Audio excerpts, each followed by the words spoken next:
pasó el viernes pasado? Paro. No, la vida misma pasó. Qué país que pasa cosas. ¿Cómo andan? ¿Cómo le fue con Silvina? Bien. Van a volver a verla, así que Sí, podía terminar. Ah, yo la estoy reemplazando a ella en un par y ella me está reemplazando a mí en un par. Buenísimo, es muy pragmática. Sí. La verdad que nunca la vida le haces a ella, ni ella a mí, así que no sé. Pero supongo que sí, porque sabe mucho. Digamos que estás en varios espacios. Bueno, con ella estuvieron viendo el Signorelli, los nombres propios. Sí. Recuerdos oídos.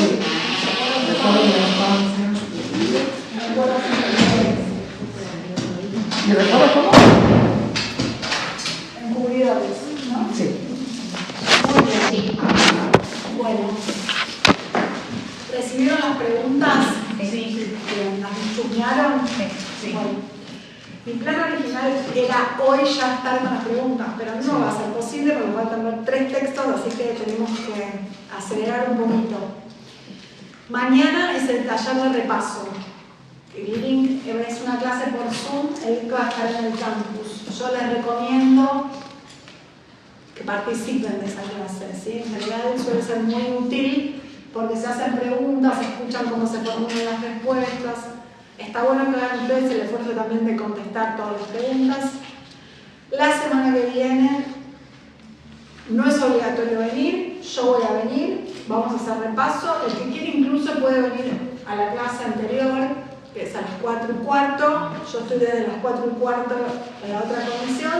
Vamos a estar trabajando las preguntas directamente, las que yo las voy a contestar. Ustedes van a traer sus respuestas y las vamos a conversar. ¿Está bien? La idea es trabajar así, ¿sí? Que ustedes vengan con las respuestas al pool de preguntas y en todo caso o trabajemos sobre las dudas o vayamos conversando sobre cómo las fueron contestando. ¿Está bien? Yo ni las miré las preguntas todavía, así que no tengo idea qué preguntar.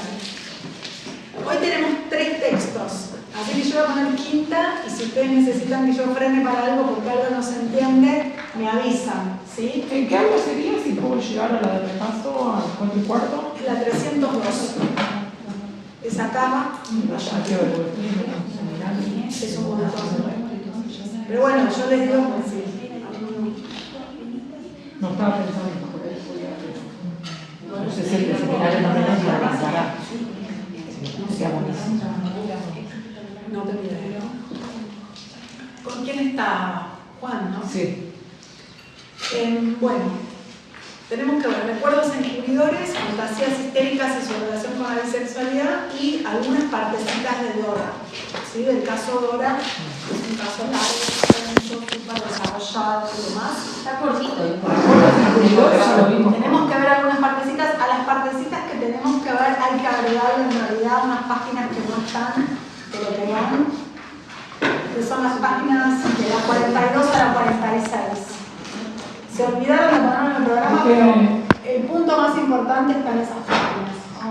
¿En el campus de estado tampoco? No, yo me fijé y En la página 42. 43 hasta la 46, ponele.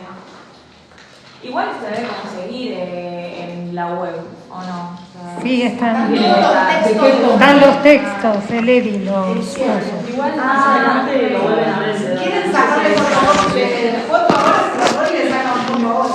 Y es muy fácil. Yo no tengo buena cámara, pero alguno que tenga buena cámara. Con la Lo anterior. vieron del otro texto. Ah, no sé, pero me acuerdo que lo tenemos acá. ¿Pero vieron el texto? ¿Recuerdos encubridores? Como que lo decía así. No sé si leyó, no sé si se acuerda, pero lo vimos. Tiene anotado. Sí, leyó. La página 301, la 302, la 303. ¿Vimos? Sí. No entendí que hablábamos. Vimos los Sí, tres, sí, o sea, no, unidos no, en nombres dijiste que propios, íbamos a ver. recuerdos de infancia y recuerdos encubridores. Sí. Creo que había dicho que faltaban igual de recuerdos en público. Sí, lo de las médicas, de la ciencia, el despertar. Ella trabajó el recuerdo de Freud. Sí, pero Sí. creo que dijo al final como que le había faltado algo, o sea, como que no había llegado. Yo entendí que no lo había. Las flores, sí. Lo de las flores amarillas, no. No sé si lo llegó a comprar. Creo que como que con lo de fantasía, capaz. Bueno, voy a ir, te me acaban de dar una excelente noticia, porque en la otra comisión lo di entero a los repedos, pero bueno, mejor, si podemos ir más despacio y con más calma. Ella vio el recuerdo de Freud, de él en el campo, les dijo que no Sí, recuerdo de sí, Freud, con los primos, Sí.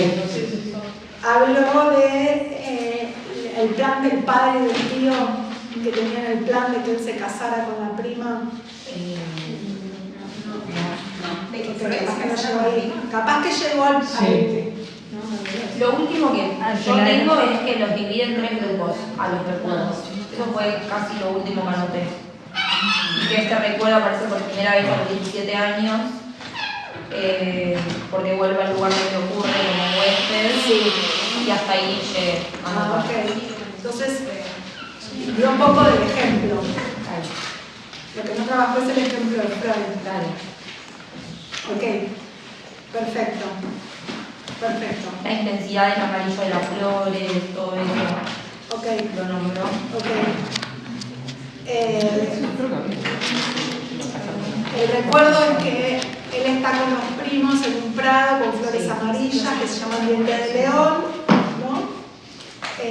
Donde todos tienen flores y él y el primo le arrancan las flores a la prima. Sí. Se van corriendo a encontrarse con las otras dos mujeres y la nena recibe pan como consuelo y después ellos también se acercan y reciben el pan. Ese es el recuerdo. El amarillo le lleva a pensar en el primer ocasionamiento, donde él vuelve a los 17 años al lugar donde había vivido, ¿sí? Y ahí le explica por qué se mudó, ¿sí? Dice que la familia había caído en una crisis económica, por eso se habían tenido que mudar a la ciudad. Yo voy chequeando que ustedes esto ya lo vieron y avanzo. Después hay un segundo, y él dice que se enamoró de la chica que vivía en la casa donde él se hospedó, que tenía un vestido amarillo. Y ese es el primer enlace lógico de las flores amarillas con el vestido. Ah, él cuando vuelve se enamora de una chica. Él cuando vuelve a ese pueblo donde había vivido, ¿eso no? No. Ok, entonces hasta ahí llegó. Bien, me faltaba la mitad del ejemplo. Hola, ¿cómo te va? Lo que cuenta Freud es que cuando vuelve al pueblo donde había vivido, está muy emocionado, se encuentra con este lugar de infancia y dice que tiene que reconocer que dio un enamoramiento, una excitación, un enamoramiento con una joven que era hija de la familia donde él se hospedó, que tenía 15 años, que estuvo unos días y se fue, pero él dice, tengo el recuerdo de que en el primer encuentro con esa chica ella tenía un vestido amarillo. ¿Sí? Esa es como una primera sobredeterminación del amarillo. El primer tiempo, parece. No lo pienses en términos de los tiempos del trauma, por ahora. Adelante. Primera evidencia. Qué bueno, así no sigo los portazos. Entonces, la primera sobredeterminación del amarillo tiene que ver con el recuerdo del vestido de esta chica. El primero dice, bueno, no era el mismo marrón, pero bueno, el marrón de los dientes de león en el prado puede ser más marrón que amarillo y podría ser. Como que lo acepta un poco a regañadientes, digámosle, ¿no? No es una aceptación muy... Igual tenemos que recordar esto. Freud ficciona un supuesto diálogo con una otra joven que en realidad es él. Entonces es él mismo que va y viene entre sus argumentos como psicoanalista y él como joven recordando estas cosas, ¿sí? Arma como un guión donde ficciona su propio pensamiento. Sí. Y les puedo decir que hay un... ¿qué puse acá? ¿Me ven una joven? Ah, no, está bien. Un segundo ocasionamiento, que es 3 años después, él vuelve a viajar al pueblo donde había vivido cuando era chico. este segundo viaje, dice, se reencuentra con sus primos, con los que habían sido sus compañeros de juego a la infancia. Y ahí lo que él cuenta es que recuerda que en relación a esta prima no es que él se había enamorado como la del vestido amarillo, pero sí que en esa época el padre y el tío tenían un plan. El plan era que él se case con esta prima, pero a él no le interesaba esta prima, él estaba absolutamente absorto en sus estudios y en sus quehaceres académicos. ¿Cómo te va? Y que no le dio ni la más mínima trascendencia al plan que tenían armado el padre y el tío, y lo desestimó. Pero dice, el plan del padre y del tío de que se casara con esta prima de buen pasar económico que le aseguraría el pan, ¿sí? Ese que le aseguraría el pan es la expresión metafórica que él enlaza en relación al recuerdo con el pan exquisito que le daba estas dos mujeres. Entonces hay dos elementos que hacen como de puente o como de conexión lingüística, metafóricamente, que tienen que ver con el amarillo, con el vestido amarillo, y también con este pan, donde él decía que también en un punto hipernítido o de un relieve particular en el recuerdo, porque había sido exquisito, ¿no? El pan exquisito, pues, a mí me parece exquisito el pan, pero digo, en un recuerdo es un montón, ¿no? De ese primer, o sea, de cuando él era chico, el recuerdo del pan exquisito. Claro, de la segunda vez. pero el recuerdo, hay un detalle que yo no lo expliqué, pero porque lo explica antes, que no es menor, que es cuando él dice, es un recuerdo cuando él era chico, pero él mismo se hace la pregunta, que lo nombra como el primer apasionamiento, que ahí es donde aparece el recuerdo de este primer viaje, ¿sí? Porque él mismo se pregunta, ¿cuándo fue la primera vez que tuvo este recuerdo? ¿Sí? La pregunta por el momento en el que algo irrumpe, sea un recuerdo, sea un sueño, o sea un síntoma, ¿sí? Que lo nombramos como el ocasionamiento, es clave. Porque ahí Freud dice algo que es un detalle sutil pero no menor, que es que este recuerdo no lo tuvo siempre, sino que es un recuerdo que aparece a partir de este viaje, ¿sí? Que es un recuerdo que irrumpe a partir de sus 17 años, ¿sí?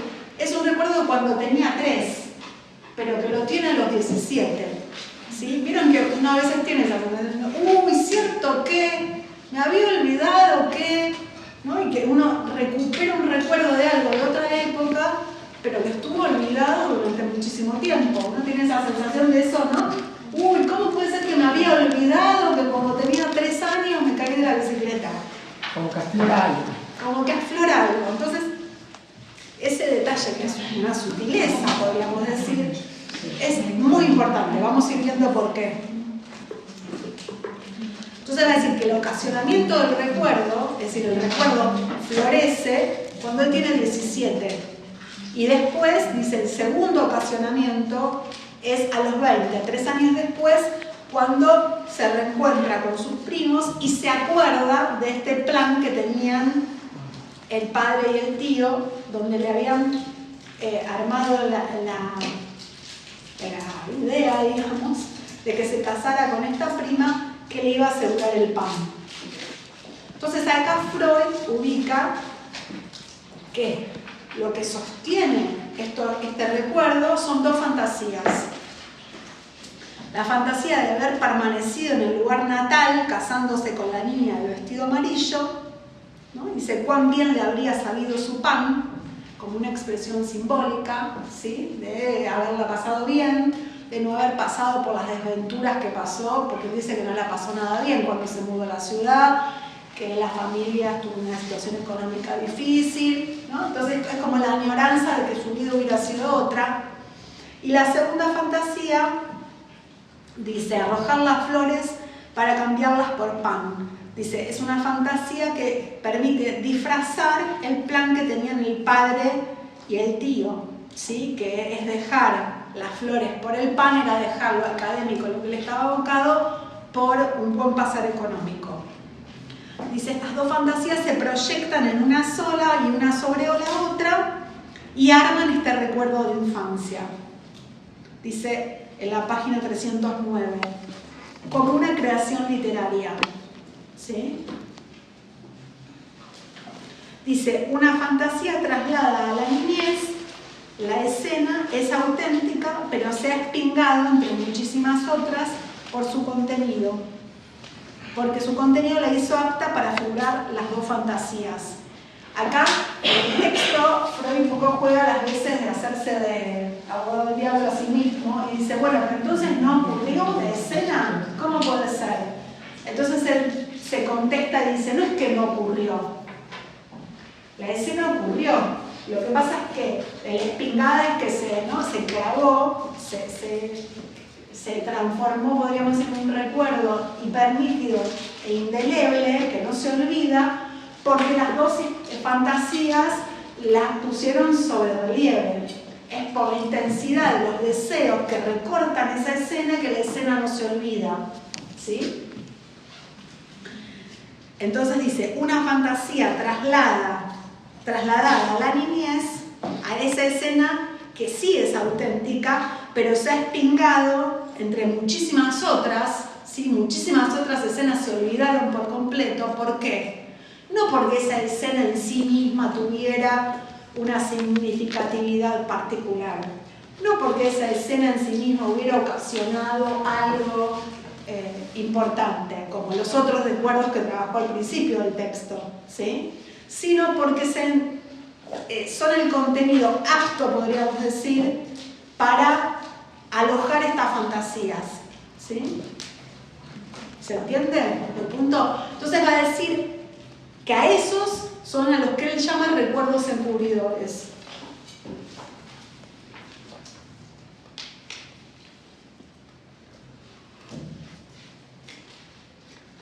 Dice, ya no es entonces inocente el recuerdo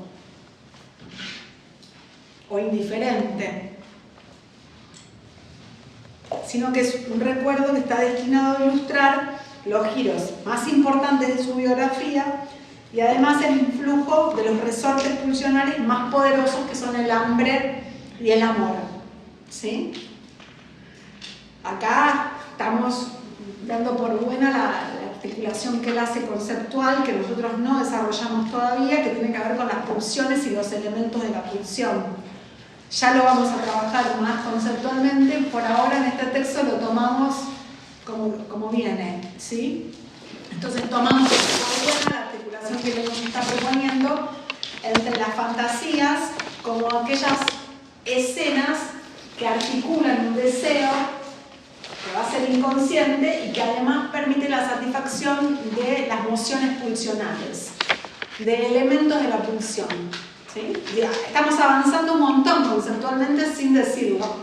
¿Sí? Después ya vamos a trabajar más al detalle qué es la pulsión, cuáles son los elementos de la pulsión, cómo se articulan con las fantasías, cómo se articulan con el deseo. Acá lo estamos usando directamente.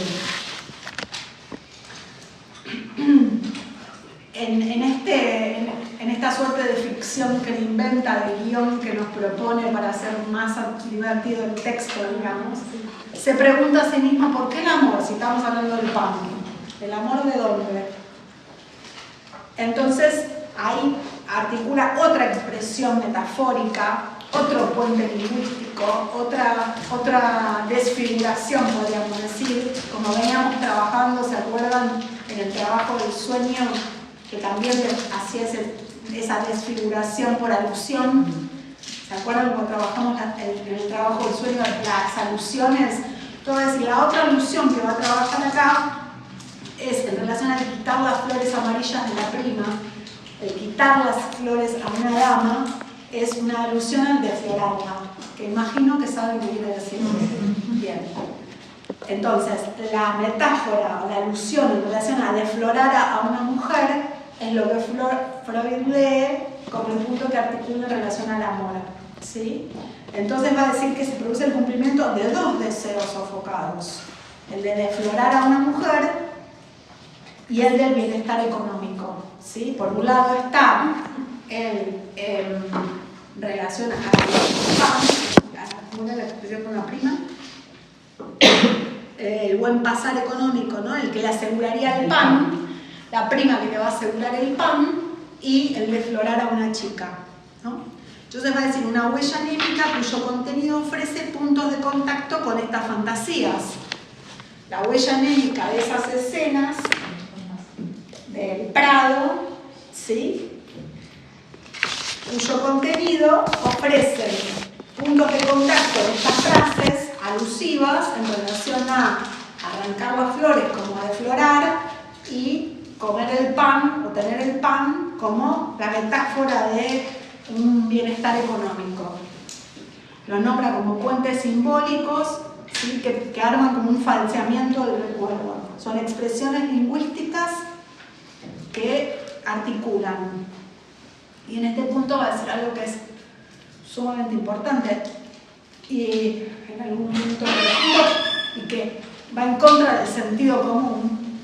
Va a decir que no son recuerdos de la infancia, son recuerdos sobre la infancia.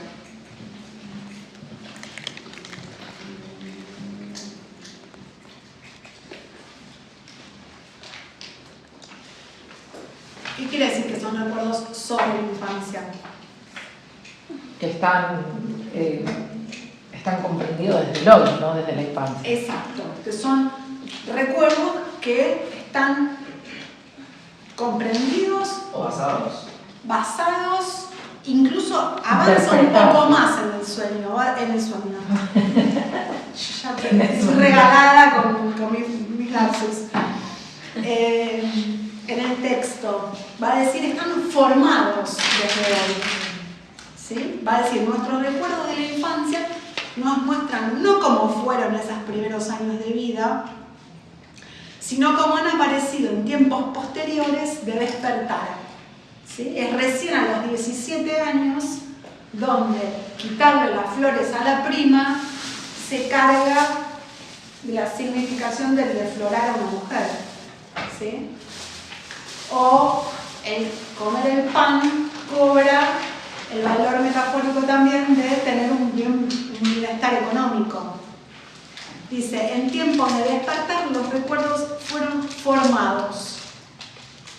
Una serie de motivos han influido sobre su formación, así como sobre la selección de los recuerdos. ¿Cómo había dicho? Porque me lo voy a anotar. No son recuerdos de infancia, sino que son recuerdos sobre. Eso. Gracias.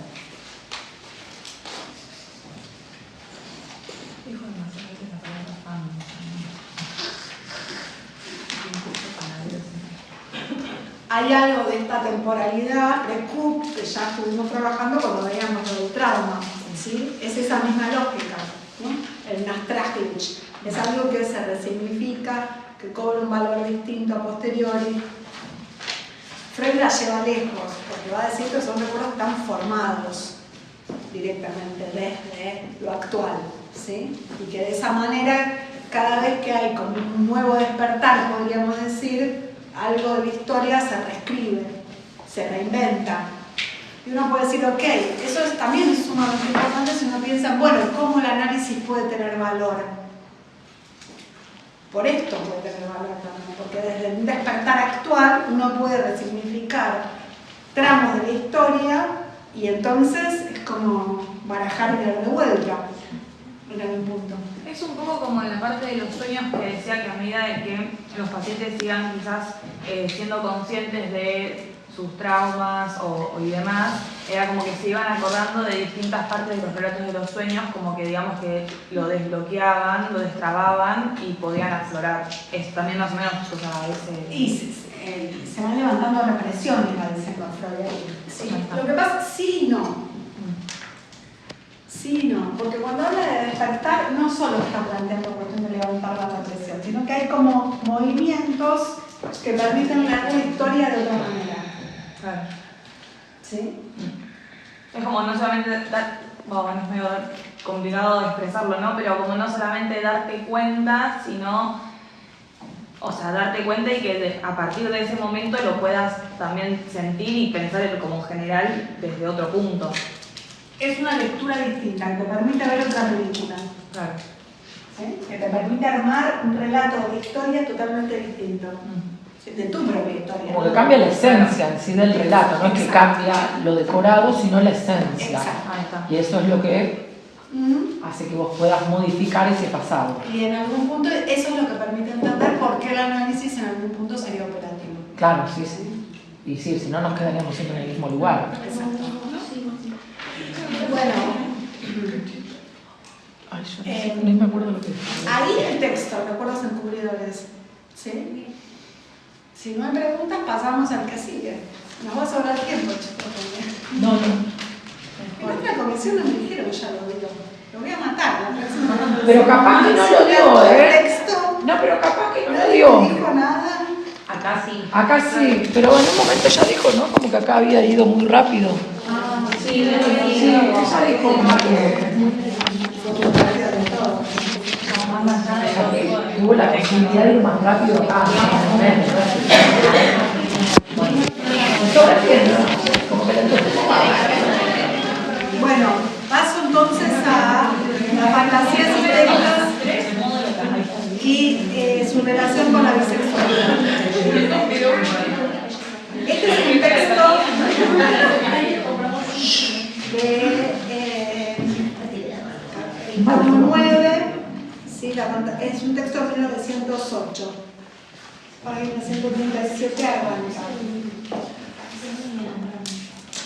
Bueno, este es un texto más complejo,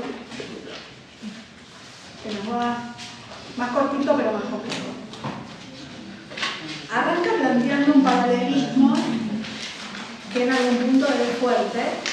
No sé si uno ya lo escuchó y ya lo tiene más o menos procesado, que es que las escenificaciones de los perversos son lo que se figura en las fantasías de los neuróticos. ¿Sí? Empieza de vuelta, de algún modo, desarticular la tensión tajante entre lo patológico y lo normal. ¿Sí? Va a decir que las fantasías histéricas son como el negativo de las perversiones. El negativo en el sentido de la fotografía antigua. ¿Se acuerdan cuando la fotografía tenía negativos y se revelaban? El negativo son las fantasías de los neuróticos, que en el perverso están reveladas, están puestas en escena, se ven con nitidez. El negativo no se ve con nitidez, hay que descifrarlo, hay que encontrar algún artilugio para poder iluminarlo y entonces ver de qué se trata. Cuando algo está revelado es fácil de ver. En la perversión está revelado lo que en la neurosis está en negativo, hay que tener algún artilugio para poder captarlo. Un proyector, digamos. Y va a decir que estas fantasías permiten discernir los nexos para la causación de los síntomas neuróticos. ¿Se acuerdan que habíamos... Uy, escribí nada. ¿Se acuerdan que estábamos pasando el paradigma donde estaba el síntoma? Y que por debajo dejábamos la fantasía. ¿Sí? Sí. Antes, acá teníamos el trauma. Habíamos llegado a la idea de que el trauma estaba puesto en cuestión y que a partir de ahí Freud empieza a ubicar las fantasías. Piensen ahora todo lo que estamos hablando de los recuerdos, que hay un borde en los recuerdos encubridores entre la noción del trauma y de la fantasía, porque por un lado están las huellas némicas, ¿sí? Están, no es que no están, pero también están los deseos inconscientes, ¿no? Y está la articulación de una cosa y la otra. Estábamos diciendo que los recuerdos encubridores no es que las huellas no están, pero están, ¿no?, encubiertos los deseos inconscientes que figuran las pulsiones, ¿sí? Los deseos ponen en juego estas pulsiones sexuales, ¿sí? O los elementos de la pulsión. Entonces, acá estamos tomando a la fantasía en el punto donde pone en juego toda esta dimensión que estuvimos trabajando, tanto en el sueño, como en los recuerdos encubridores, como lo que también vieron con Silvina en los olvidos. ¿Sí? Ok. Entonces, en este texto le está trabajando esta articulación, la del síntoma con las fantasías. Va a decir entonces que las fantasías permiten discernir los nexos para la causación de los síntomas neuróticos. Las fantasías nos van a dar la clave para entender a los síntomas. ¿Qué va a decir de las fantasías en este texto? Primero los va a poner en relación con los sueños diurnos. ¿No? Va a poner en relación la fantasía y los sueños diurnos. Los sueños diurnos va a decir que pueden ser eróticos o ambiciosos, ¿sí? Que son el cumplimiento de deseos engendrados por la privación o la añoranza. El sueño diurno no es el sueño nocturno, es eso, ensoñación, ¿no?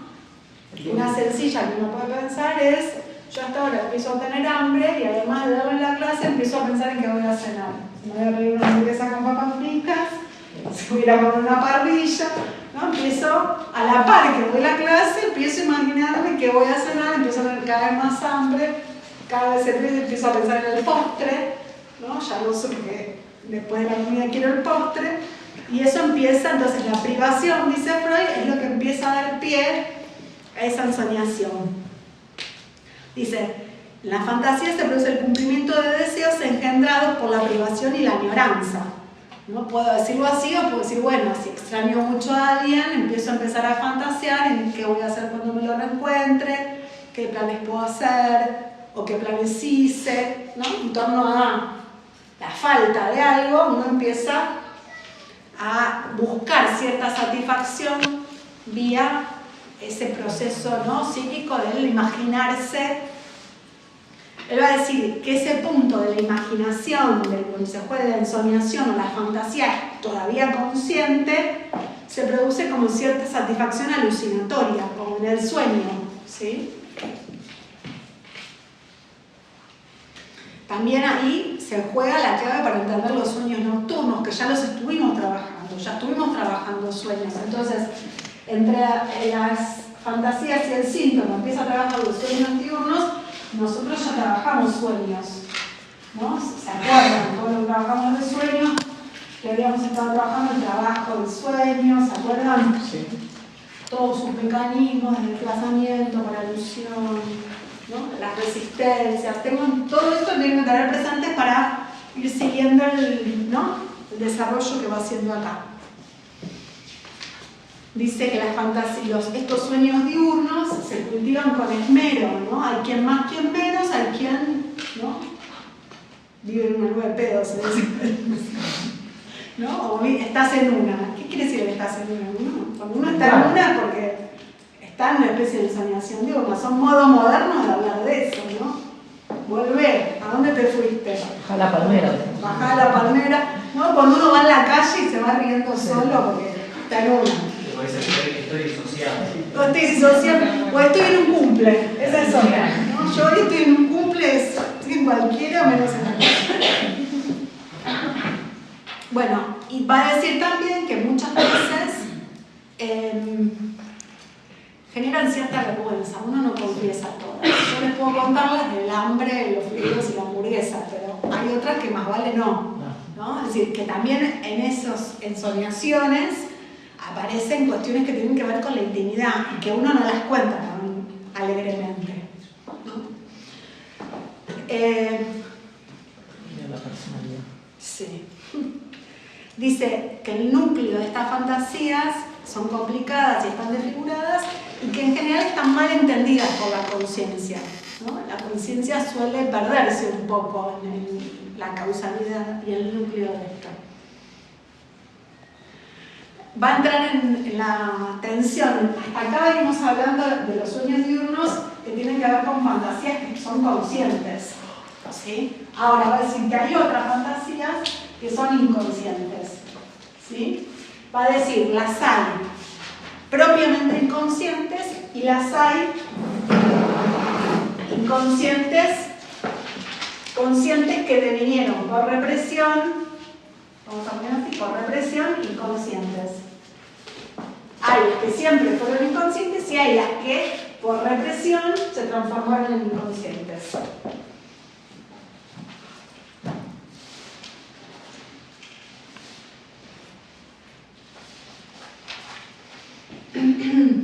va a decir que estas fantasías siempre tienen un vínculo muy importante con la sexualidad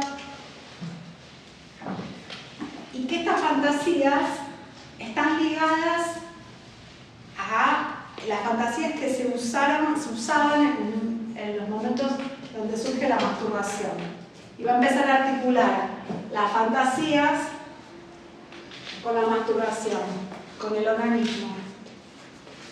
Y acá voy a ubicar una cosa que hasta acá no pusimos muy claramente, no pusimos tan sobre relieve, podríamos decir, que es lo que él va a llamar como la soldadura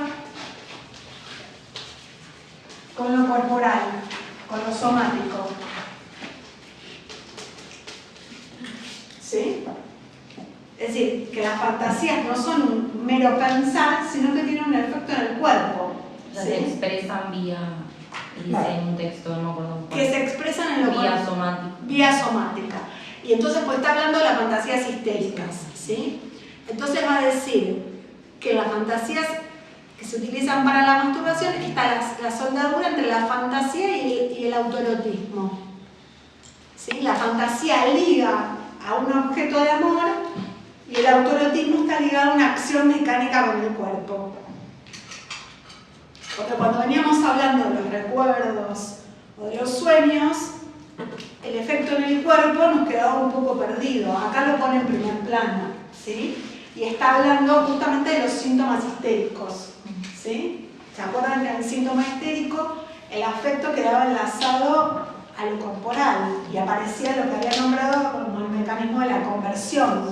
Entonces él está enlazando las fantasías al síntoma histérico en el punto donde se articulan a esta soldadura del cuerpo, ¿no? Va a decir que en determinado momento hay una renuncia de estas fantasías, ¿sí? Estábamos en las fantasías conscientes. Cuando hay una renuncia por vía represión, ¿sí? Las fantasías se devienen inconscientes. Creo que había puesto antes. El dibujito me quedó cualquier cosa, pero no importa. Entonces devienen inconscientes por la represión, ¿sí? Profe, perdón, entonces serían las inconscientes, las conscientes y las conscientes que se transforman en inconsciente, o solamente inconsciente y las conscientes que hacen esta transformación. O sea, ¿son dos o tres? Son tres. Ah, ok. Están las que siempre fueron inconscientes, las conscientes que son conscientes y son ensoñaciones que no se reprimen, que uno sigue como ciertas fantasías, o ensoñaciones, qué sé yo, que yo te dijera, bueno, me gustaba cantar de chiquita y yo siempre fantaseé con cantar, y quizás sigue siendo una ensoñación, ¿no? Que yo canto en la ducha, me imagino que estoy en un escenario y con luces y que canto, y canto. Nunca lo reprimí, está ahí. Quizás nunca fue la fuente de la masturbación. Lo que él está diciendo es que cuando estas fantasías se enlazaron con lo corporal y con el onanismo, ¿sí? Con la masturbación, en determinados momentos se reprimen, ¿sí? Se rechazan, se denuncia eso, y estas fantasías que estaban ligadas al onanismo a partir de la represión devienen inconscientes. Okay. ¿Sí? Entonces, estas fantasías que fueron de alguna manera el escenario que sostuvo la práctica masturbatoria infantil, vamos a agregar, no lo dice hacia acá, pero ese es el punto, una vez reprimidas devienen inconscientes y va a decir, estas fantasías reprimidas, ligadas a esta satisfacción corporal, somática, son las fantasías que van a dar lugar a los síntomas. ¿Sí? Son la condición para la formación de los síntomas neuróticos, de los síntomas histéricos. Lo dice así, están dadas las condiciones para que la fantasía inconsciente se refresque y prolifere y se abra paso como síntoma histéricos. Es decir, una vez que estas fantasías están en el inconsciente, frente a un nuevo momento de privación, ¿sí? De insatisfacción por otros medios, estas fantasías se refrescan, proliferan y, como veníamos diciendo, retornan. ¿Y cómo retornan? Ya lo vimos esto. ¿Se acuerdan cuando hablábamos de ¿Eh? No. iba a decir algo, representación, como otra representación. Eso no es la congruencia obsesiva. En la histeria, ¿cómo retornaban? Como síntomas conversivos. ¿Sí? Pero, profe, ¿solo las que son conscientes y devienen inconscientes? ¿O los dos tipos de...? No, las conscientes que son reprimidas. Las inconscientes que son reprimidas. Acá lo dice así. ¿Sí? Solo esas son... Después vamos a ver que estas también. ¿Está bien? Pero acá está diciendo que son las que son reprimidas. ¿Sí? Las que son reprimidas son las que retornan desfiguradamente. ¿Se acuerdan que siempre es como la solución de compromiso? Una vez que pasan por la represión, vuelven transformadas. ¿Sí? Vuelven desfiguradas, inervando una parte del cuerpo como un síntoma conversivo. ¿Sí? Los síntomas histéricos, dice entonces, no son otra cosa que las fantasías inconscientes figuradas mediante conversión. Estoy diciendo lo mismo, pero de otra manera. Lo estoy diciendo como lo dice Freud acá. ¿Está bien? Dice del círculo de las mismas sensaciones que acompañaban a estas fantasías. Es decir, si la fantasía recortaba una parte del sueño. Sí. No hambre, sueño. Tengo más sueño, estoy más cansada que hambre no tengo sueño. Recortaba una parte del cuerpo, sí, lo que va a aparecer en el, recortado por el síntoma conversivo va a ser esa misma parte del cuerpo. Lo vamos a ver en Dora, ¿sí? Lo puedo irme echando ahora, así más fácil.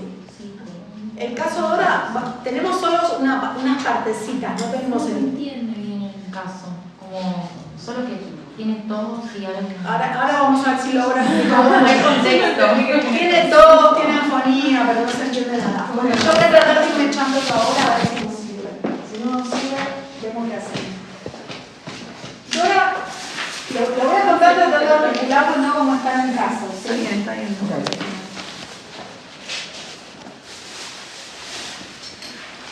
Dora tenía una relación muy, digamos, cercana e incestuosa con el padre, ¿no? Una cosa... Yo voy a terminar de comprender si era el padre o se Está había bien, enamorado no, de un señor y después dije, pero pará, si es la madrastra de la que me quedé tipo, ¿qué? Bueno, yo se lo resumo más o menos fácil. Igual la parte de la novela no es lo más importante, pero se las contextúo para seguir un poco la historia. Dora tenía una relación estaba muy atenta a lo que el padre hacía y dejaba de hacer, digámoslo así. Estaba muy interesada en qué hacía y qué no hacía el padre. Demasiado para tener 15 años. Tener toda la atención del padre. Exacto. Quería toda la atención del padre y alertaba toda la atención del padre. El padre no tenía una excelente relación con su mujer, pero tenía una relación muy estrecha con otra mujer, que era la señora K. La señora K tenía un marido, que es el señor K. ¿Sí? ¿Está bien? Lo llaman así, señor y señora K. Una pareja amiga de sus padres. Nada más habitual que eso. Ahora, Dora sospecha que hay una historia entre el padre y la señora K. ¿Sí? Dora sospecha. ¿Es la amante? Eso supone Dora.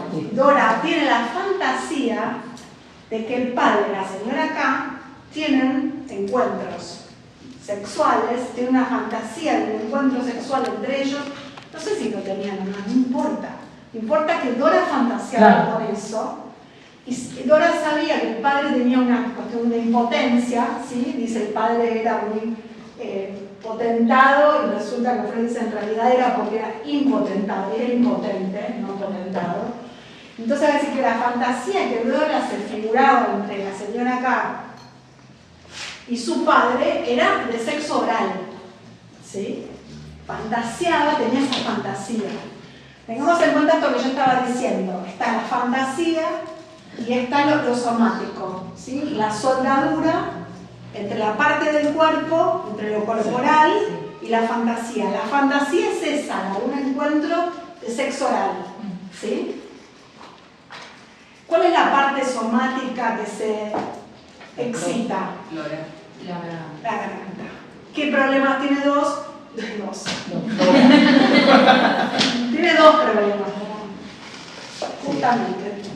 ¿Qué problemas tiene dos? Dora. No. Dora tiene dos problemas. La tos y la fonía. Los dos síntomas de Dora están ligados a una zona corporal, ¿sí? Ligada a esa fantasía, ¿no? Entre el padre y la señora K. Ahora, Freud se pregunta, ¿por qué a una chica de 15 años se le arma semejante fantasía? ¿No? Análisis mediante, recuerdos mediante, lo que Dora recuerda, que son páginas que no tienen puestas ustedes como bibliografía, eso hace que les sea bastante más difícil entender el caso, pero porque se olvidaron de ponerlas, se las tienen que agregar, que son la página, ¿dónde eran? Porque me fui. ¿La que dijiste antes? De 42 a 46, la página entre la 42 y la 46, pero sobre todo la 46, Dora recupera los recuerdos donde ella dice que era una gran chupeteadora, que se pasó toda la infancia chupándose el dedo. ¿Sí? Entonces, Chicos, ¿alguno tiene alguna buena cámara? Porque vos dijiste para que saquen las fotos para que las tengamos. Yo porque mi celular es muy... ¿quién quiere sacarme fotos? Vale. Sacá de la 42 a la 46. ¿Se entiende entonces la articulación entre Gracias. lo infantil, ¿sí? Sí. El chupetearse el dedo, la masturbación, porque Dora se chupaba el dedo mientras le hacía así en el lomo a la oreja al hermano. Escena más sonanita que esas, pocas. Ese es el recuerdo infantil. Está la fantasía, ¿no? de lo oral puesta en juego ahí, del chupetearse el dedo. ¿Sí? En su adolescencia, entre el intríngulo y amoroso entre el padre, la señora K, el señor K y ella, es más complejo el intríngulo y amoroso, pero no es lo que nos importa. Lo que nos importa es que la tos de Dora pone en juego esta fantasía que ella figura entre estos dos personajes y sus síntomas que remiten a una satisfacción anterior en la que se enlazaba el organismo a una fantasía que la incumbía a ella, ¿sí? Entonces, la fantasía que ella imagina entre el padre y la señora K tiene que ver con ella, con su satisfacción, ¿sí? Sexual, la práctica sexual de Dora era la chupetearse el dedo. Eso la hace suponer que el encuentro sexual entre un hombre y una mujer pasa por ahí, no por otro lado. Puesto así, es fácil de entender la articulación, ¿no? Y también la parte, es importante la parte que ella dice que el padre es el que corta con eso, el que hace que ella deje de hacer eso. Chuparse el dedo. Claro, corta la parte oral. Sí.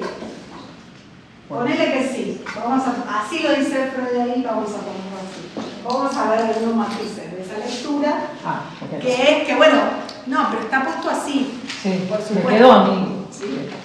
Pero bueno, está bien lo que pasa es que tenemos que también dejar un poco en suspenso la idea de qué es lo que hace obstáculo a la satisfacción continua. Si es porque viene un adulto y un otro a decir no, o por qué. Okay. Pero dejémoslo en suspenso. Está bien. ¿Bien? No, yo la asocié a la fantasía de ella con el padre, cuando ella dijo que no, la fantasía con él. Bueno, por eso, no. Es decir, la fantasía, podríamos decir, así como el recuerdo toma fragmentos de la historia de las huellas médicas que vienen bien, podríamos decir, para figurar una fantasía, en la vida cotidiana también. Entonces ella recorta de su vida personajes y elementos de los que se sirve como si fueran pedacitos con los que ella arma un collage donde monta una escena que tiene que ver con su propia fantasía. ¿Sí? Por eso digo, poco importa qué Si eso pasaba. pasó o no, claro, lo que importa Poco es lo que importa pasa. si pasaba o no pasaba, y qué pasaba entre el padre de Dora Claro. y esa señora. No nos interesa. Así pasara o no pasara, lo que nos importa es que ella fantaseaba eso. Y en ese fantasear eso no hacía más que satisfacerse a sí misma. Porque ese es el punto, ¿sí? Con la fantasía lo que se produce es la satisfacción de ser inconsciente. Iba a preguntar, o sea, ¿la soldadura sería el recuerdo infantil o el síntoma? Como que no termino de... Está bien, porque no es ninguna de las dos cosas. Así que se ve que bien. muy claro no fue la explicación. Lo que está tratando de ubicar Freud es la soldadura entre una fantasía y la satisfacción erógena en el cuerpo. El recorte de una zona corporal. Es la soldadura entre la representación y el cuerpo. Él va a decir cuando defina la pulsión, vieron que hace un rato yo les decía, estamos tomando la pulsión como si supiéramos de qué habla. Y la verdad es que no lo trabajamos todavía. Para Freud la pulsión es la trabazón entre lo psíquico, las representaciones y lo corporal. Ah, ok, eso sería como Esa es la soldadura. Ah, ok, yo decía, me falta algo, no entendí. Sí, que Era te eso. falta algo. Sí. Es que nos falta algo. Nos faltan elementos todavía, pero bueno, vamos haciendo como si tenemos como podemos. Por algún lado hay que entrar. Sí. Siempre falta algo. O entres por acá o entres por acá, algo falta. Pero está bien tu pregunta, me viene bien para poder desplegar este punto, que es muy importante. Por eso decía, la pulsión para Freud es la trabación entre lo psíquico y lo somático que permite esta articulación. Por eso yo les decía, cuando hablábamos hasta ahora del sueño y de los recuerdos, el cuerpo, bien, gracias, no habíamos dicho nada. ¿Sí? Estábamos hablando de la satisfacción, de los deseos, pero todo queda como en un... Sí. La pulsión es la trabación de lo psíquico y lo corporal. Ya vamos a llegar a un texto que se llama Pulsión y su destino, donde lo vamos a trabajar puntillosamente. Creo que está en el programa. Y si no, bueno, lo iremos diciendo. Profe, entre lo psíquico y lo corporal... Entre lo psíquico y lo somático, dice. ¿Solo en la histeria o en la neurosis también es en lo corporal esa pulsión? En todos. En todos. No solo en la neurosis. La pulsión es la trabazón entre lo psíquico y lo corporal.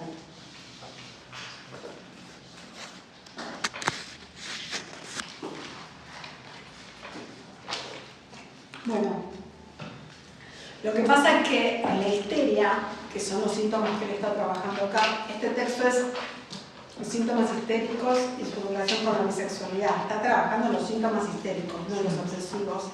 En la histeria, la trabación corporal es más evidente, ¿sí? Porque el desplazamiento del afecto, ¿se acuerdan que habíamos visto que va al cuerpo? ¿Sí? Entonces, esa dimensión donde lo que se satisface es el cuerpo es más evidente. No porque en la obsesión no se ve, en la obsesión también se ve, pero es más difícil de pescarlo.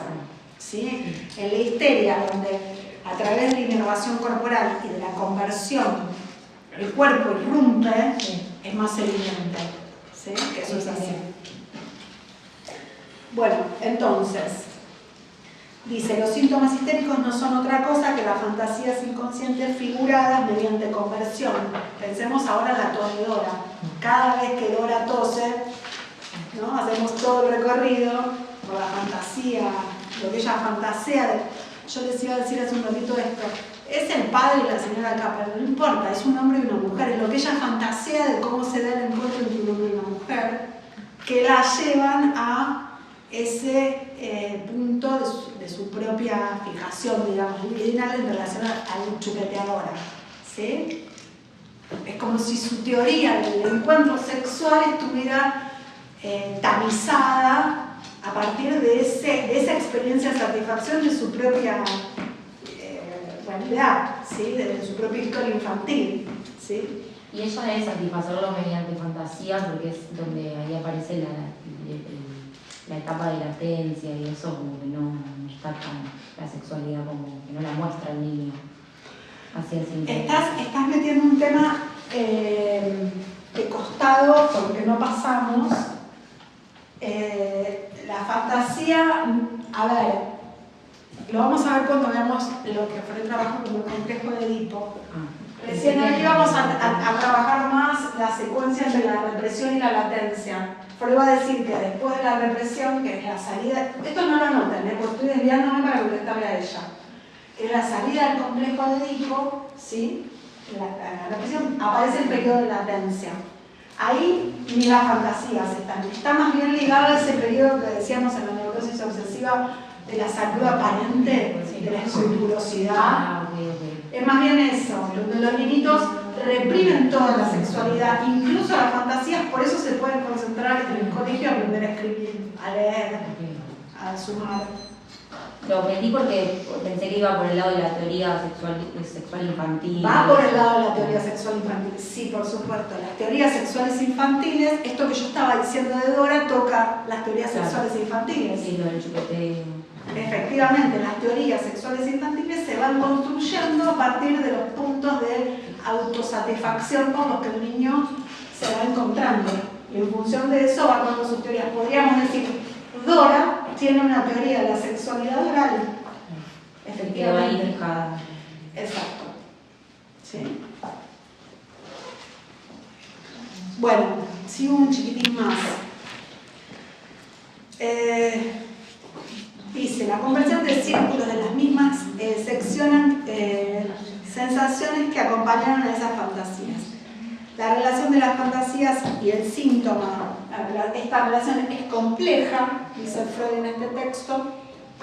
Dice, no se corresponde una fantasía con un síntoma, no es una relación biunívoca, no sé si estudian matemática y se acuerdan algo, sino que hay una multitud de fantasías que sostienen a un síntoma. ¿Sí? Un síntoma no se sostiene por una fantasía, un síntoma se sostiene por una multitud de fantasías. Y acá dice Freud que va a haber leyes para esto. Y enumera 9 modos de definir, de alguna manera, de explicar los síntomas histéricos. La vamos a ir leyendo de a uno y viendo a ver si más o menos captamos. Van a ver que se van superponiendo y que van tomando cosas que ya estuvimos viendo. Y otras que se van sumando a lo que ya vimos. La primera va a decir el síntoma histérico se arma en torno a símbolos mnémicos de impresiones y vivencias traumáticas eficaces. Podría decirles, acá estamos como cerquita, ¿no?, de esta teoría. El síntoma histérico se soporta en relación a huellas mnémicas, lo dice así, de impresiones y vivencias traumáticas eficaces. El síntoma histérico es el sustituto de una conversión, es un sustituto vía conversión del retorno asociativo de esas vivencias traumáticas. ¿Se sigue? El retorno de estas vivencias traumáticas, ¿no?, vía conversión. Es lo que ya ve, primeras teorías que estuvimos trabajando, donde todavía lo deja ligado al trauma, ¿está bien?, a esas vivencias. Ahora, suma, punto 3, dice, síntoma histérico es la expresión del cumplimiento de un deseo. Acá ya está diciendo otra cosa, no es lo mismo. Cuando está diciendo es el cumplimiento de un deseo, son estos deseos que se figuran en estas fantasías. Ya no es solo el retorno de un trauma eficaz, es el cumplimiento de un deseo. Ahora, tengamos presente lo que estuvimos viendo en los recuerdos inhibidores, entre las huellas mnémicas de eso que aconteció y los deseos. No es que son dos cosas distintas. Tiempo 1 y tiempo 2 del trauma. Están las vivencias, las huellas mnémicas de vivencias efectivas, pero también está el deseo que las activa, que las recorta, que las fija, que las hace indelebles. ¿Sí? Entonces, están esas huellas mnémicas traumáticas, eficaces, y está el deseo que se figura en esas fantasías, ¿sí?, que de alguna manera le dan vida, podríamos decir, le dan impulso, le dan fuerza, las activan, las despiertan, y hace que retorne vía conversiva, y entonces se transforma en el síntoma histérico. ¿Sí? Y la expresión de un cumplimiento de deseo se da en la fantasía. Exacto. Okay. Dice, la realización de fantasías inconscientes al servicio del cumplimiento de deseos. ¿Ven cómo va avanzando? Sí. Va empujando un poquito más lo que ya tenemos pensado.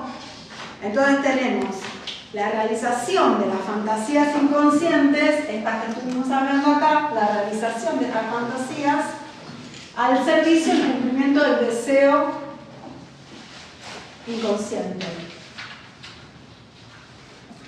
La satisfacción sexual figurada a partir de la vida sexual y de los componentes de la pulsión. ¿Ven? Como vuelve sobre todo lo que estuvimos trabajando. 6, va a decir, es el retorno de una modalidad de satisfacción que fue real en la vida infantil y que fue reprimida en la chupeteadora. ¿Sí? Es el retorno de una modalidad de satisfacción que fue real en la vida infantil y fue reprimida. La 7, que después va a decir que es la más importante. No es tan novedosa, va a decir es el compromiso entre dos emociones pulsionales o afectivas opuestas. Una se empeña por expresar la pulsión parcial o uno de sus componentes y la otra por sofocarlo. ¿Sí?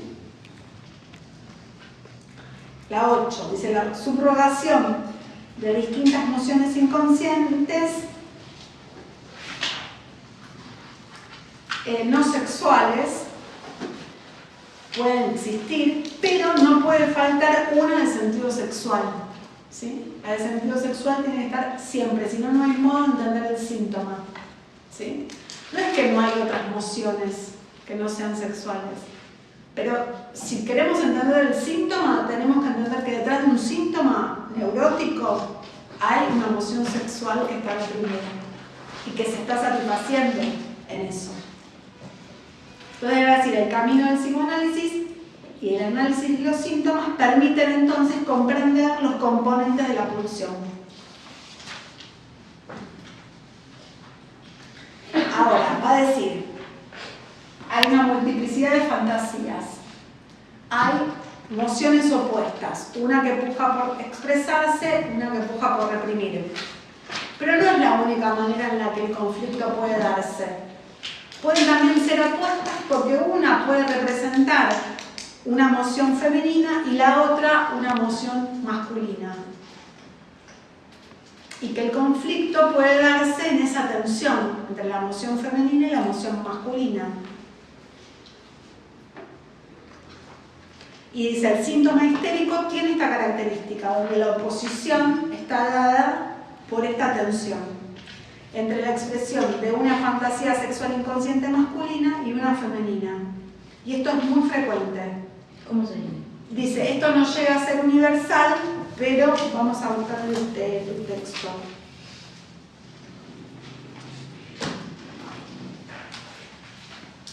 No da demasiados ejemplos en este texto.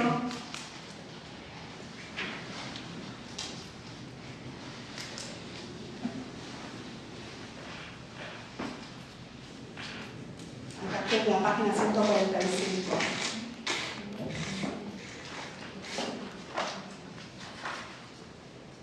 Los ejemplos que da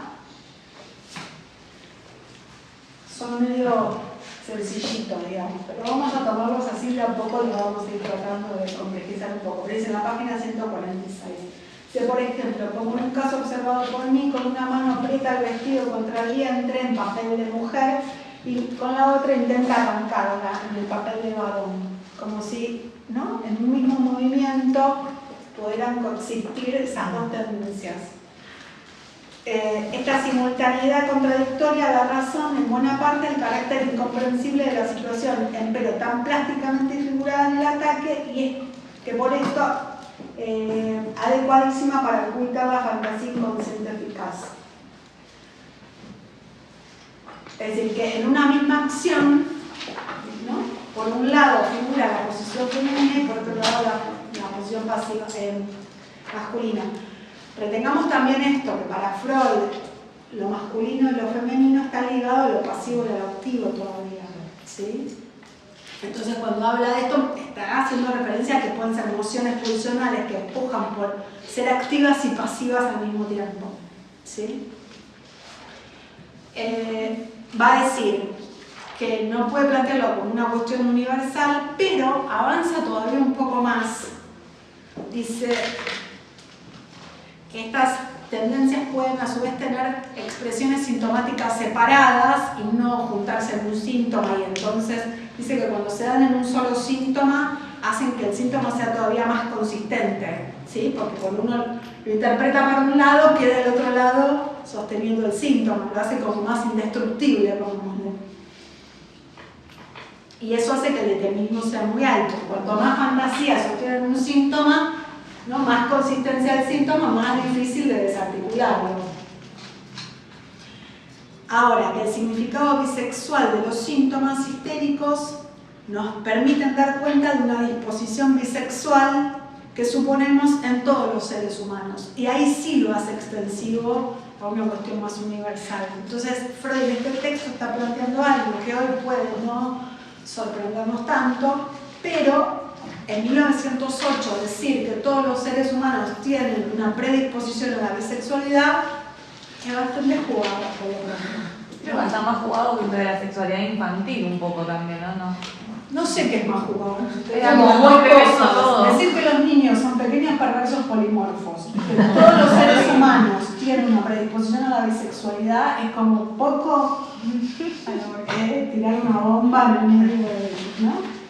Esa era la posición freudiana, ¿sí? En 1900. Bueno, él está planteando eso en este texto, ¿sí? La predisposición de todos los seres humanos a la bisexualidad. Y las fantasías, tanto masculinas como femeninas, en todos también, ¿sí? Bueno, hasta acá el texto Hay una parte que me dio un poco de risa en el de Dora, que dice como esto de que la sexualidad es la clave como para entender los síntomas, y abajo pone algo así como que los que se nieguen a eso, como que todavía no vino nadie a refutarlo, solamente se les da como asco y nada más, como que nadie dice, propone otra cosa. Vamos, pero... Bueno, puntúo un par de cositas más que son más teóricas de las páginas que tienen marcadas en el programa de Dora. La verdad que la parte más nodal para entender la cuestión clínica son estas páginas que no estaban puestas en el programa, que ahora les pasé, ¿sí? De la 42 a la 46. Sí.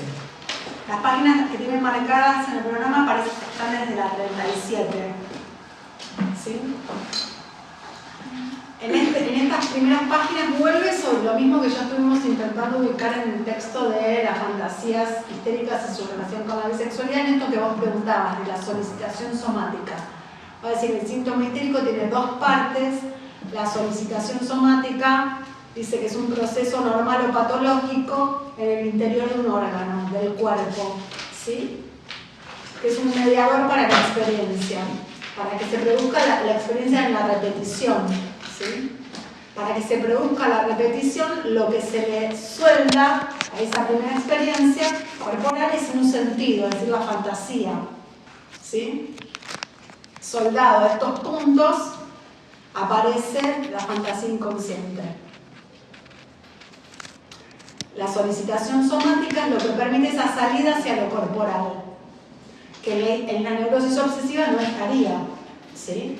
Es esa facilitación somática de la histérica, ¿sí? Que a partir de esas experiencias corporales deja abierta esa vía, ¿está bien? Y lo que va a decir es que esa solicitación, esa facilitación somática puede venir de procesos normales o patológicos. Es decir, que son experiencias en el cuerpo que dejan huellas médicas de lo vivido, ¿sí? Recortan zonas del cuerpo que quedan sensibilizadas, podríamos decir. En el caso de Dora, con el chupeteo de su dedo, podríamos decir, ahí ya queda recortada una zona que fija algo. Pero podríamos decir, podría ser de otro modo que se recorte una zona. En algún otro texto, yo no me acuerdo si es en Dora o dónde, yo soy bastante mala para recordar las citas. Él va a decir que es como el granito de arena que da lugar a que crezca la perla, ¿sí? La facilitación somática es ese granito de arena que da lugar a que la perla crezca, ¿sí? La perla sería ese granito de arena con todos los sentidos articulados de las fantasías inconscientes, ¿sí? Bueno, después está lo que ya les expliqué y lo pueden leer, y si hay alguna duda lo volvemos a traer.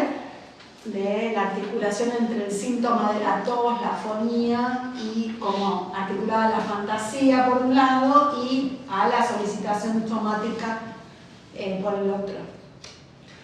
Y después en la página 100, tienen de la 100 a la 101, creo que es el otro pequeño recorte, vuelve a dar una vuelta, que la verdad no entiendo por qué está puesta en el programa, me parece lo suficientemente importante y complejo como para que no esté puesta tan al pasar. Pero yo se los voy a decir y después veremos a dónde vamos con esto, porque es sumamente importante. Es que los fenómenos patológicos dice, esto es un leitmotiv que se tomó mucho tiempo del psicoanálisis, ¿no? Los fenómenos patológicos son la práctica sexual de los enfermos, ¿sí? Lo sexual es la clave para entender la neurosis, es como una traducción del material patógeno, ¿no? Pero avanza un poco más conceptualmente en algo que no... Eso está en una pregunta de parcial. ¿Esto? ¿Que lo que acabo de decir? Sí. ¿Cómo es la pregunta? Exactamente lo mismo. ¿Expliquen eso? Sí. Bueno, esa pregunta la tienen que explicar con Dora y con las fantasías histéricas y su relación con la bisexualidad y todo lo que estuvimos trabajando hoy sobre todo. ¿Entendieron por qué? ¿Podrían contestar esa pregunta? No. Bueno.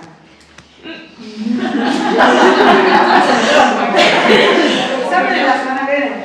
Si la pregunta es esa, ¿por qué la práctica sexual? ¿Por qué los... ¿Cómo es la pregunta? Pues yo Es la 8, me parece, la de relación, ¿puede ser?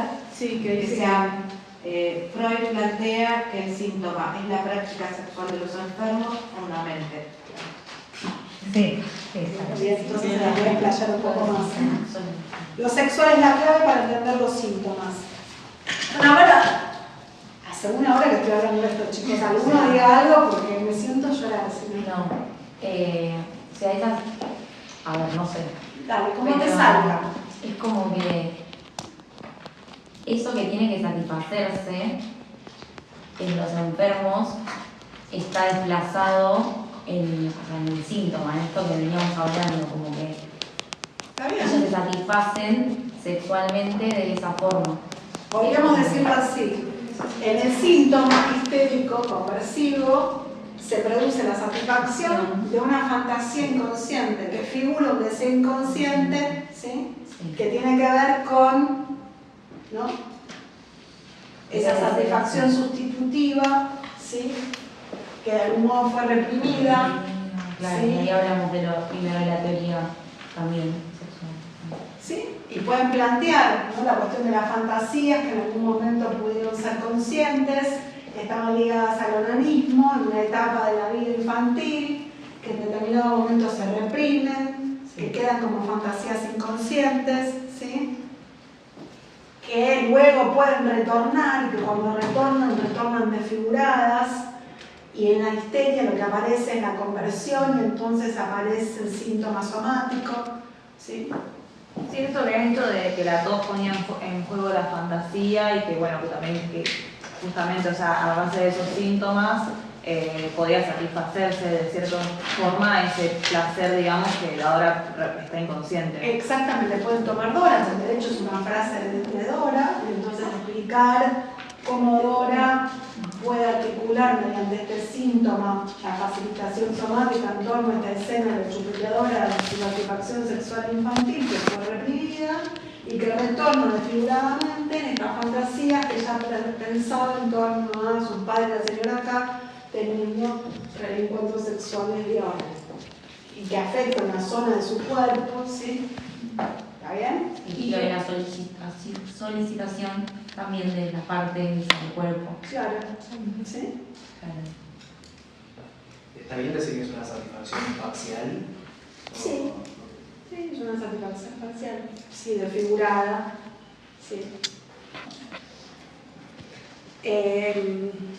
Entonces, si ustedes toman, para contestar esa pregunta, este punto acá es la página 100 del Dora, lo pueden leer y quizás ahí les pueden dar alguna vueltita más, pueden articularlo con la cuestión clínica y pueden incluso articularlo con lo que estuvimos ubicando de algunas de las definiciones que da en los síntomas histéricos y su relación con la bisexualidad. ¿Sí?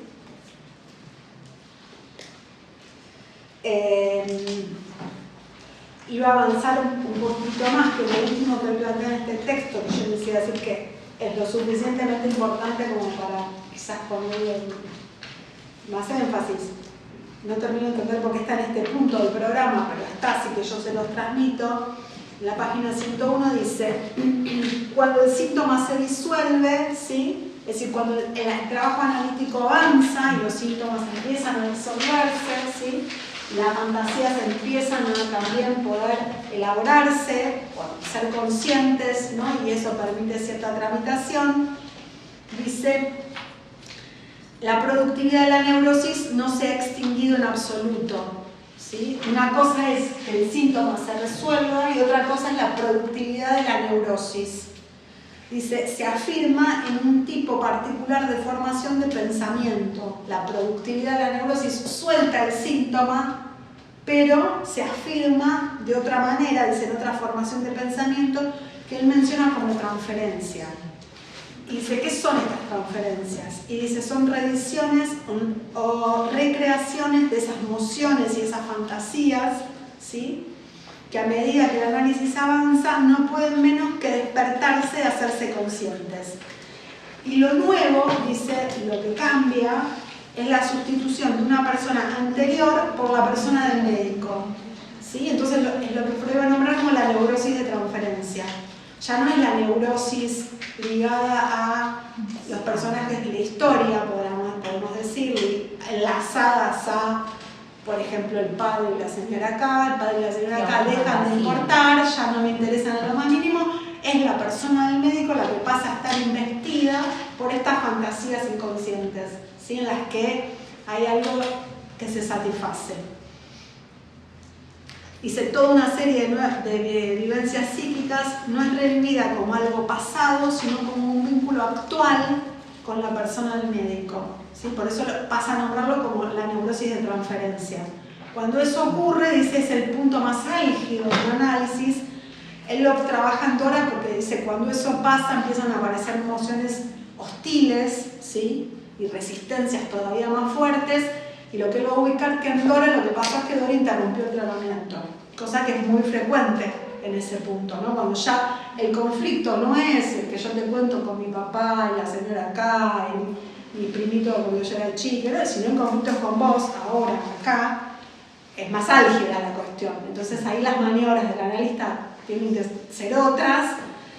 Y lo que va a decir acá, que me parece maravilloso porque habla de la posición de Freud, va a decir la transferencia no es algo contingente, no es algo que pasa por casualidad, no es algo que podría no pasar, es algo necesario, dice, y hay que combatirlo como a todas las otras formaciones de la neurosis, podríamos decir, pone los síntomas, los sueños, los olvidos, los recuerdos, la transferencia. Es una formación del inconsciente, ¿sí? Necesaria, dice, es la parte más difícil del trabajo, que es la página 202, dice, es el máximo escollo, pero el auxiliar más poderoso. Hace ¡puc! Un giro, ¿no? Estratégico. Dice, es el máximo escollo, es el problema más grande, pero además es el auxiliar más poderoso. Y ahí termina el texto. Así todos no lo tenemos. No la tenemos. Hasta ahí llegué. Tenemos que ver cómo se hace para eso, porque no es tan sencillo. Pero bueno, él da toda esa vuelta porque con Dora, más allá de que él logra discernir y analizar y poder entender las cuestiones de sus síntomas, se va. Dora le dice, me voy, gracias. Eso no lo sabía. Dora abandona el tratamiento. Entonces, es todo lo que Freud puede empezar a elaborar a partir del escollo, ¿sí? De los obstáculos y de los problemas con los que él se llega, donde él descubre de alguna manera esta transferencia, en el abandono. Bueno, ¿nos escucha alguna pregunta? Tenemos 7 minutos. No sé si de todo lo que vimos hoy, porque la verdad pensé en mirar las preguntas y dar la clase apoyándome en las preguntas, pero dije no voy a hacer eso, voy a dar la clase y ni las miré. Así Así que no tengo idea si algo de lo que dijimos hoy estaba o no. ¿Está?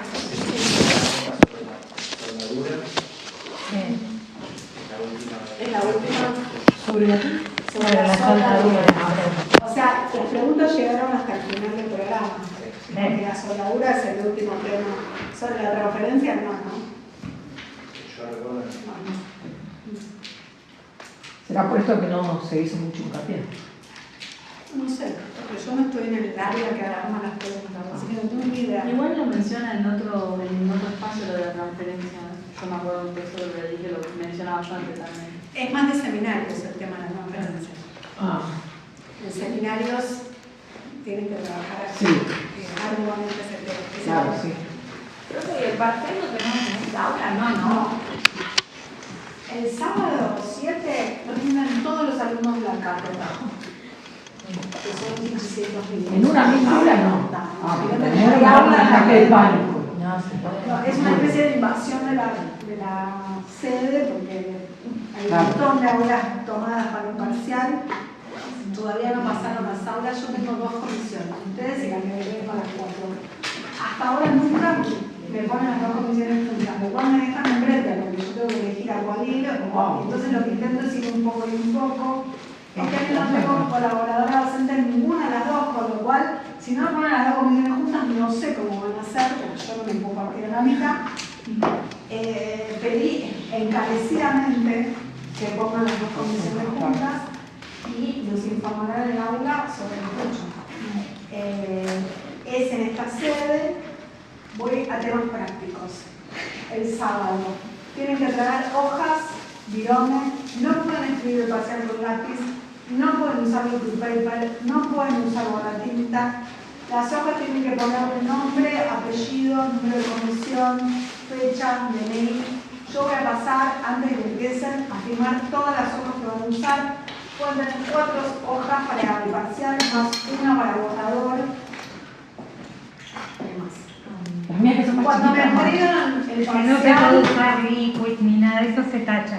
Se tachan y abajo ponen asterisco el que corrigieron. ¿Sí? Cuando me entregan el parcial, tienen que firmar, como hacen con el presente, y al lado de donde me lo entregan, firman y ponen qué cantidad de hojas me entregaron. Y se tacha el espacio vacío que queda en Se tacha el espacio vacío. La letra tiene que ser clara porque si no, no te... La letra tiene que ser clara y grande porque veo cada vez menos. La letra lo más clara posible. Lo más clara posible. Traten de tener en cuenta que yo tengo que entender lo que escriben. ¿Qué más? Una pregunta, porque en otras materias pasa a veces. ¿Es necesario que tengamos algo de las 4 para aprobar o...? Sí. Bueno, tenés que tener algo de las 4 para... Si contestan las 4, el nudo conceptual mínimo tienen un 4. Arrancamos de ahí, ¿está bien? Bien. Si contestan más o menos bien, de ahí van sumando puntos. Para no contestar una y aprobar, tienen que estar más que excelentes las otras 3. ¿Está bien? Son 4 preguntas, se las entregamos antes, tienen 10 días para prepararlas. Se les da bastante, se les da taller de escritura, taller de repaso, tienen instancias de, ¿no? Es decir, hay como mucho esfuerzo y trabajo en la cátedra para intentar que ustedes lleguen al parcial preparados. ¿Sí? Se les dan un montón de espacios auxiliares para auxiliar. ¿Sí? Y me parece que el pool de preguntas también ayuda un montón a orientar qué es lo que tienen que estudiar. Entonces esperar que para el pleno parcial puedan contestar las preguntas, por lo menos en el nudo conceptual. Asegúrense eso, de poner como el esqueleto, el hueso de lo que se está preguntando. De ahí en más todo lo que ustedes puedan ir desplegando le va dando forma y hace que sea, ¿no?, como carnosa la respuesta, no un palito. ¿Sí? O sea, aunque esté bien contestada, pero si está tipo telegrama y llegamos a un 4 arañando, con un 7 promocionan. de 4 a 7 a final, ¿está bien? Yo el primer viernes post parcial no voy a venir, va a venir Silvina, ella les va a transmitir quiénes van a tener que ir al recuperatorio. La semana siguiente yo sí voy a venir y ahí voy a decirle las notas a todos, ¿está bien? O sea, el primer viernes no van a tener las notas, solo van a saber quién tiene que ir a recuperar. A la semana siguiente, los que tienen que recuperar, recuperan. El recuperatorio yo voy a tomar preguntas del mismo pool de preguntas, otras, pero del mismo pool de preguntas. No, bueno, aclaro por las dudas, para que no haya malentendidos. No te reís, pero a veces pasa. ¿Alguno quiere preguntar algo más? No, yo quería pensar más que nada en general. Una chica de otra comisión me pasó unos links de unos videos de la cátedra que explican, creo que son profesores, que es como la explicación de cada uno de los textos, de todos los... ¿Y cuáles son los textos? Sabes que no me fijé, pero son tan actualizados porque son los mismos textos que estamos viendo nosotros, que hay de teórico, de práctico y de seminario. Están en YouTube de Psicoanálisis Freud 1, pero están tipo privados, ¿viste? ¿Están en el campo? Yo creo que esos videos son videos que hicieron la pandemia. Sí van a ser videos que no se hicieron ahora, pensando los paros, la lama en el coche. Si son los videos que se habían hecho en la pandemia, el programa cambió. Hay otros textos y hay mismos textos, pero aunque sean los mismos textos, la orientación es otra. Ah, no, por el cambio de... Es otro programa, es así como decíamos. La misma historia, depende de donde tú te paras, la puedes leer de distintas maneras. Sí. El mismo programa, con los mismos, no el mismo programa, los mismos textos. Con otro programa, uno hace un recorrido distinto. Ah, bueno, voy a fijar eso. Entonces, yo no sé qué son esos videos. Lo que sí sé es que estaba la idea de hacer videos con los textos, pensando en que habían, sobre todo en las comisiones de los viernes, que habían tenido menos clases. Lo cierto es que llegamos a todo, ¿eh? Entonces, sé que al final no se hicieron, o no se subieron. Entonces, así que tengan cuidado con eso. Lo que les pido encarecidamente, se podría decir así,